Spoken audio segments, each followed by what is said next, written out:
তোমার গ্রামের জনসংখ্যা 2024 সালে 54,000 ছিল। জন্ম ও মৃত্যুর হার যথাক্রমে 7% এবং 2% হলে 2026 সালে গ্রামের জনসংখ্যা কত হবে?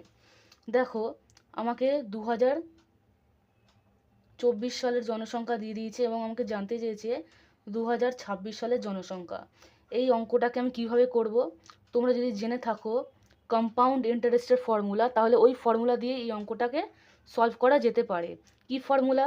Amount equal to principal into 1 plus rate of interest divided by 100 to the power n।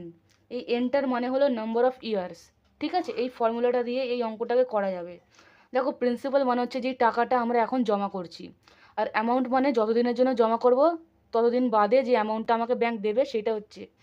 তাহলে এবার দেখো, এই জিনিসটা আমি ফিউচারে পাই অ্যামাউন্ট, আর প্রেজেন্টে আমরা কি দিই? প্রিন্সিপাল দিই। তো আমরা ধরে নেব কি আমরা 2024-এ আছি, ঠিক আছে, এবং 2026-এর আমরা পপুলেশন ক্যালকুলেশন করছি। তাহলে এর জনসংখ্যাটাকে আমরা কোথায় রাখবো? এখানে রাখবো। ধরে নিই 2026 সালের জনসংখ্যা হবে এক্স, ঠিক আছে, আর 2024 সালের জনসংখ্যা কী ছিল? এটা 54,000। তাহলে 54,000 লিখে নিচ্ছি, ইন্টু 1, এটাকে আমি 1 লিখলাম। আর এর জায়গা কি লিখবো? দেখো, জন্ম মৃত্যুর হার দিচ্ছে 7% এবং 2% যথাক্রমে। তাহলে নেট গ্রোথ কত হচ্ছে আমার?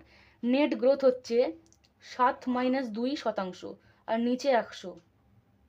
আর দেখো, 2024 থেকে 2026 সালের যে বছর, তার মধ্যে গ্যাপ কতটা?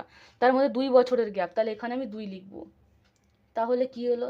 X equal to 54,000 into 1 plus, এখানে আসবে 5/100 বাইরে স্কোয়ার, 54,000 ইন্টু 1 প্লাস 5কে দিয়ে যদি 100কে কাটি তাহলে আসবে 20, তাহলে 1/20 আর বাইরে হচ্ছে স্কোয়ার।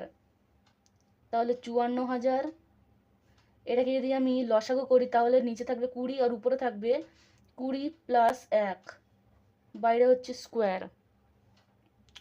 54,000 ইন্টু 21/20, যেহেতু স্কোয়ার আছে তাই এটাকে 2 বার লিখতে হবে, ঠিক আছে, 21/20।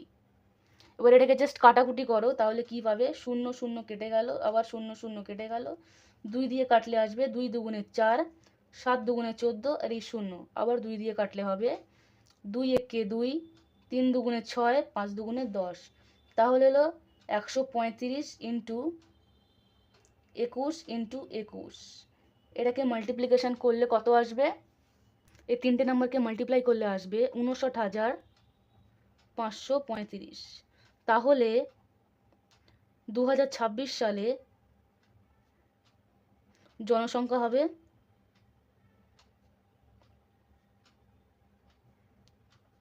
59,535। ঠিক আছে, আশা করি ভিডিওটা ভালো লেগেছে তোমাদের। ধন্যবাদ।